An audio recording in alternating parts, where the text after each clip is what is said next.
gusto.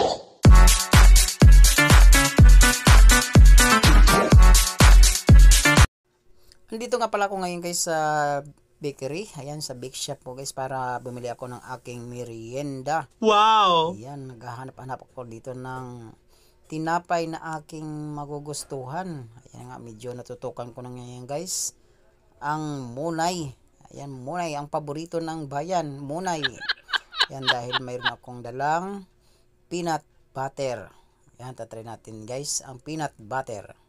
Ayan guys, nandito na nga ako ngayon guys sa bahay. Ayan, susubukan natin guys ang aking nabili. Hindi pala bili. Sorry. Ang aking inutang kasi wala akong pera. Wala pa akong pera guys. So naalok ako ni shoutout sa kay Ma'am Flor. Mary Flor Mateo. Yan, si Ma'am Mary Flor Mateo ng DL Issue. Yan, isang staff po ng DL Issue. So ngayon nakita ko siya guys na may bit-bit siya na ganito. Ayan. Pakita ko sa inyo guys yung peanut butter.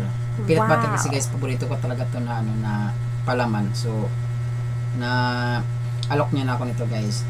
So dahil wala akong pera guys, utang muna. Bumayad naman siya guys.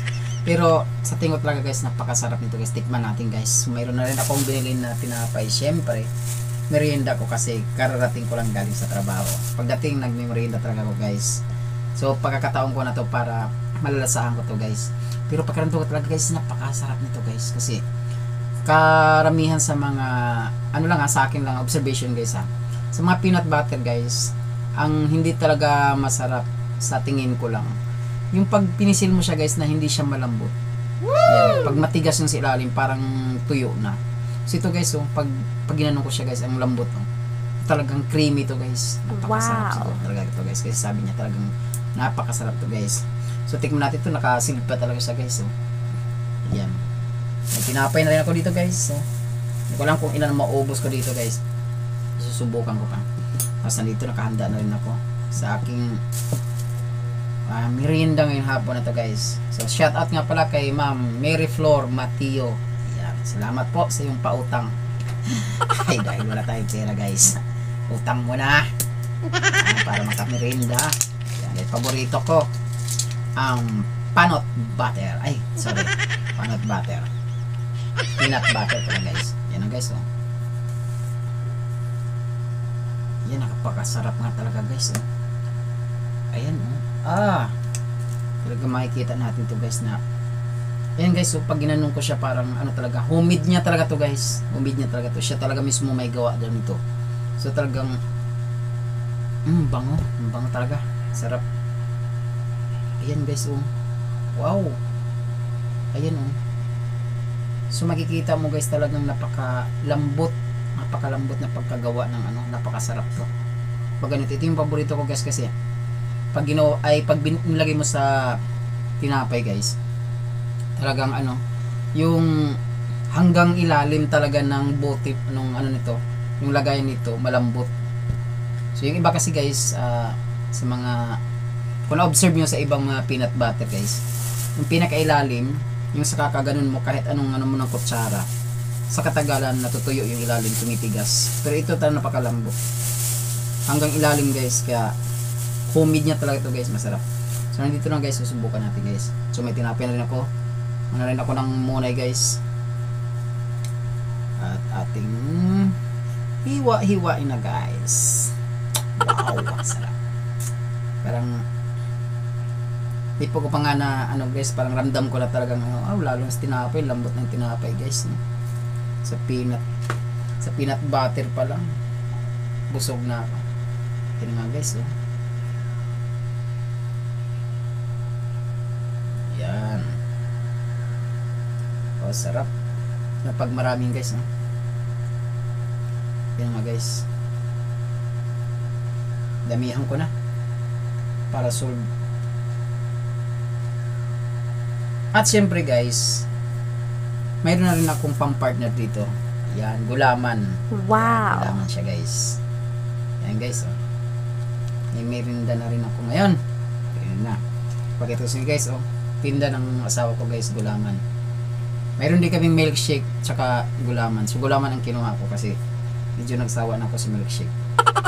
So may toppings din kami dito guys na ayan. Yung maliliit na marshmallow topping sa ibabaw. So gulaman to gelatin guys, gelatin. Lagyan ng gatas na condense. Ganun, ayan guys. Yan, sarap. Yummy, yummy. Kain tayo guys. Yan, titikman ko na guys yung homemade na peanut butter. Yan, peanut butter ni Ma'am Mary Flor. Ayan, shout out siya. Ma'am Mary Flor Matio. Yan. International Studies Department. Thank you so much sa iyong pautang dyan. Nakakautang ako na aking pamerinda ngayon. Diba? Kakautang din.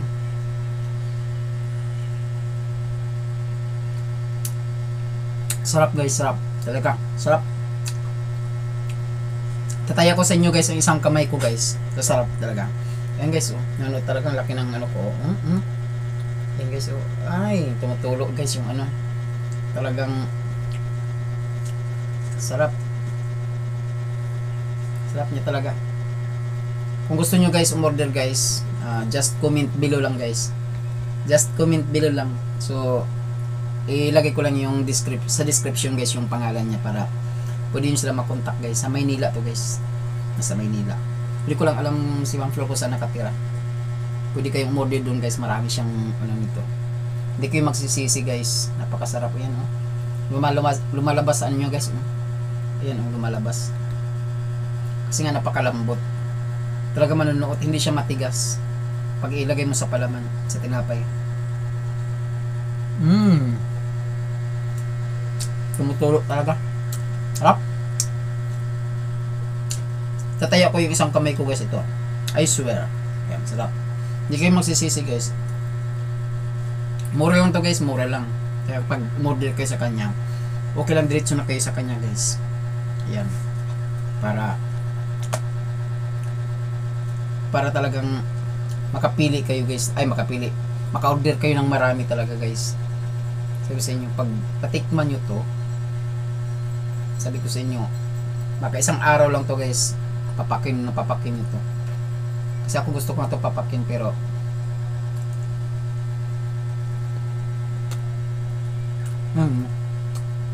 sarap. Ayun nga, nakadalawang kagat pala ako guys, maubos ko ng tinapay. Kasi sobrang sarap.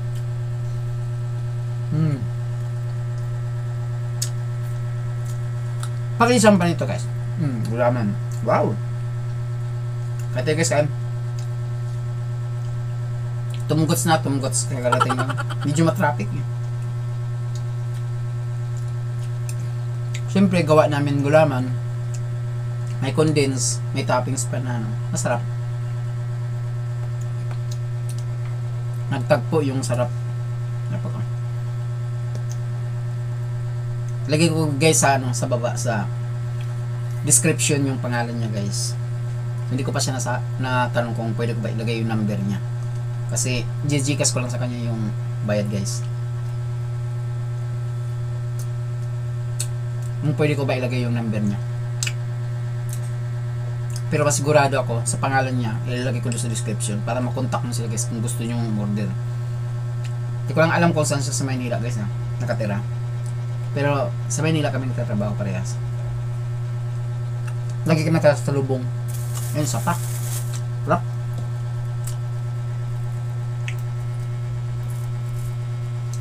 Tinapay, malambot din yung tinapay guys. Yan. Wow. Ito guys, oh. Sabi ko. Tumutulog talaga guys.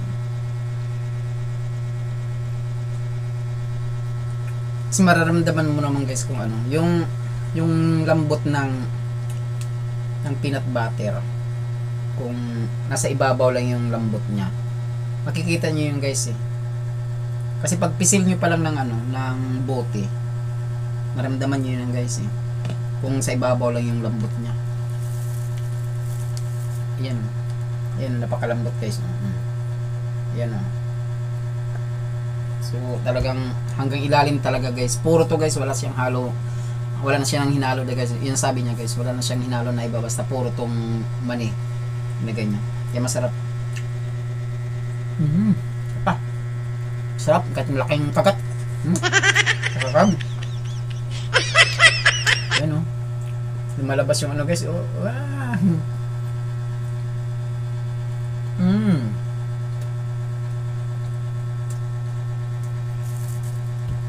Ano? Tumutulo sa lalim. Sarap pag ganito. Pag ganito, paborito ko ng peanut butter guys, yung ganito yung tipong tumutulo pag ano, pag kinakain mo. Yun.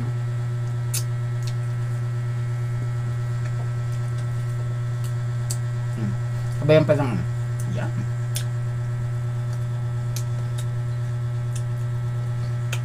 Sarap. I swear guys. Order na kayo. Hindi kayo magsisisya. Yan. Hanggang dito na lang guys kasi ano na. Hanggang dalawa lang maubos ko kasi laki din na tinapay. Ang dalawa lang ako. Mamaya na pa naguto ako ulit.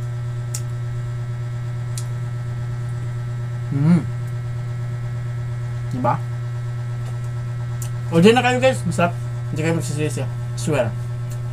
May wala kayo.